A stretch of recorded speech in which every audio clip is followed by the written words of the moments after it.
ভীষণ ভালোবাসি, তো ভালোই না লাগে। আর ফাস্টফুড জাঙ্কফুড নুডলস যাচ্ছে, আর ওগুলো তোমরা আমাদের যেন মুম্বাই পরোটা যাচ্ছে, তারপর এগ রোল, চিকেন রোল, তার মধ্যে প্রচুর পরিমাণ মানে ওইগুলো বললাম আনস্যাচুরেটেড যে ইয়েগুলো, স্যাচুরেটেড যে ফ্যাটি অ্যাসিডগুলো আছে সেগুলো তোমার মধ্যে ক্ষতিকারক কোলেস্টেরল এগুলোকে বাড়িয়ে তুলেছে। জাঙ্কফুড দিচ্ছ। আরও একটা কথা বলি, ভীষণ ভালো আছে আমরা ব্রয়লার মুরগি, তাই না? ভীষণ ভালো আছে। এদেরকে যে ফুডটা দেয় তার মধ্যে এমন হরমোনাল কিছু প্রোডাক্টস থাকে যেগুলোকে বাচ্চাগুলোকে একদম ফুলিয়ে দেয়। খুব করে এইটুকু বাচ্চা তার এত বড় ডেভেলপমেন্ট হয়ে গেছে।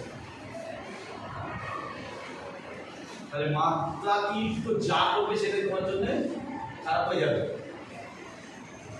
এর জন্য তোমাকে অবশ্যই হেলদি ডায়েট খেতে হবে, নিজেকে সচেতন করতে হবে যে আমি কি কি ধরনের খাদ্য খাবো, তবে আমার একটা